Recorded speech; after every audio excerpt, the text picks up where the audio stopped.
Greetings, everybody! I am the Starving Martian, and today we're going to be looking at just a couple of action figures from Super Mario Brothers. Of course, these here are not from the beloved video game series, but rather from the Super Mario Brothers live action movie. Okay, calm down, everybody. Calm down. It's not as bad as you think. In fact, I quite enjoy the movie. It does fail, I think, at being an adaptation of Super Mario Brothers, although it is fun to look at all the Easter eggs, the nods to the series that are scattered throughout the movie. But as a film itself, I do enjoy it, and I absolutely love the look of both Mario and Luigi in the film once they get their iconic costumes. Unfortunately, that doesn't happen until like 20 minutes before the end of the movie, but once it does, they look pretty nifty, and I'm glad to have some action figures based off of them. So this is Bob Hoskins here, and John Leguizamo, however you pronounce that, and in all of their plastic glory. Now these guys, they came with one accessory each. They came with a little firing weapon that was a plunger tool. One of them came with a plunger, the other came with a wrench. And sadly, I do not have those, but I do have their tool belts. See that tool belt there? If you buy loose samples of these guys, which is the cheapest way to do so, they will very, very often be missing the tool belt. And Luigi's, just like Mario's, hangs a little looser on his hips. So that's something to look out for if you're buying loose samples of these guys, is the tool belt will often be missing.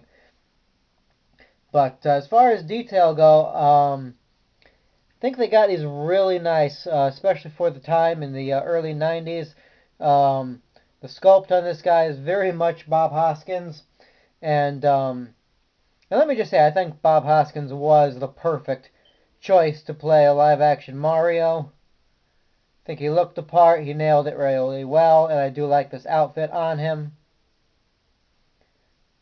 He's got a little bit of a pudgy belly there, as a Mario should. He's got a wristwatch molded on. He's got those great thwomp stompers, they were called. This is the chamber where you would load the cartridge that resembled a bullet bill. It'll let you jump super high. And here's Luigi. And I think his likeness to John Leguizamo is a little bit, I don't know.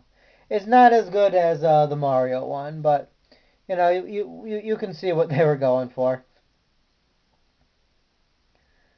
Yeah, one complaint that I do have about the movie that I share with almost everybody is Luigi should have had a mustache. I don't really mind the backwards hat. He's a younger brother, whatever. But I do wish he had a mustache. Other than that, this guy's really cool, really nice. He's got the same thwomp stompers. And they stand out on him because they clash with the green as opposed to the red, which kind of blends with Mario. But that's the way it was in the film. So what are you going to do? As far as posability goes, these guys have your basic posability for the time. The head rotates. The arms can swivel all the way around. And you get movement in the legs, up a little bit, back pretty far. But don't want to do too much with the legs because then he's not going to stand. Although they do have big feet because of those thwomp stompers, so it's not too hard to get him standing. And Luigi has the exact same posability. Now we have a third figure to show you, a really special one. But before I do, let me bring out Ellie Sattler. It's from the Jurassic Park line. I picked her up specifically to go with these guys because she is almost a dead ringer for Princess Daisy in the movie. If you've seen the movie, you know they didn't have Princess Peach. They used Princess Daisy, and she was an archaeologist. And this Jurassic Park figure here of Ellie Sattler looks almost identical. It's kind of freaky. And so she's got the khaki shorts that Daisy had in the movie. She's got a nice pink top there. Her hair is, looks, especially from the front, looks just like Daisy's. Now in the back, you could tell that it's tied up in a bun, whereas Daisy's was just, that was the length of her hair. But from the front especially, she looks very much like Daisy. And so now Luigi and Daisy can go out on a date. And isn't it romantic? Alright, so here's our third mystery figure. I think you'll like this. This is a Goomba. But not just any Goomba. Now, again, if you've seen the movies, you'll know that most of the Goombas, the ones that are featured most prominently, have this round, squat kind of head. It looks like the lizard from the Amazing Spider-Man movie. This guy does not. This guy has like more of a lizardy, alligator, dinosaur head. And that's because he is not your standard Goomba. This is a special edition Goomba that was only released with a Super Mario Brothers playset. There was a Devolution Chamber playset, which was a chamber that King Koopa uses to regress the citizens into Goombas. And that's very hard to come by. The set itself is grossly expensive on the secondary market, coming in at $200, $300, $400. The Goomba alone I've seen being sold for in excess of $100. I managed to get this guy really cheap. I was just lucky. Sometimes that's all you have to do is just be lucky. Sadly, I do not have a regular Goomba to put him next to, but let me just show you this really quick. This is the DVD case for the film, and on the back of the case, you can see the two Goomba types there. There was actually a third Goomba type with more of a snake head. He was kind of freaky looking. So you can see that this guy is definitely one of those, and that they got the details on him pretty darn good. The jacket is removable, but I do not recommend removing it because it's hard to get back on in a decent condition. It'll start like opening up, and it's easy to lose. Many, many, many loose samples of Goombas come without that red jacket. The body is exactly the same as the standard Goomba. The only thing different is the head.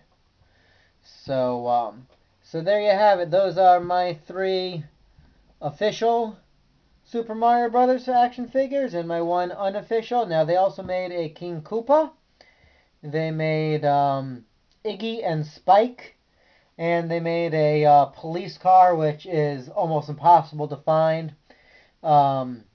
If you're interested at all in these guys, I recommend picking them up as soon as you can because they're only getting more and more expensive as the time goes by. So I would haunt eBay. Look for deals.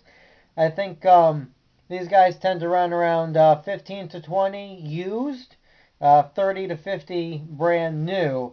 So beware of that. The cheapest ones, of course, will be Iggy and Spike because really, who cares about Iggy and or Spike? But anyway, I like them very much. I think especially if you have a Super Mario Brothers collection, even if you only collect things off of the video games, these guys will be an essential part of that collection. Even if you don't like the film, just at least get the Mario because it looks so iconic and it does look like the character. So guys, this has been the Starving Martian. Hope you enjoyed. We'll catch up with you next time. But until then, as I always say, keep watching the skies. See you later.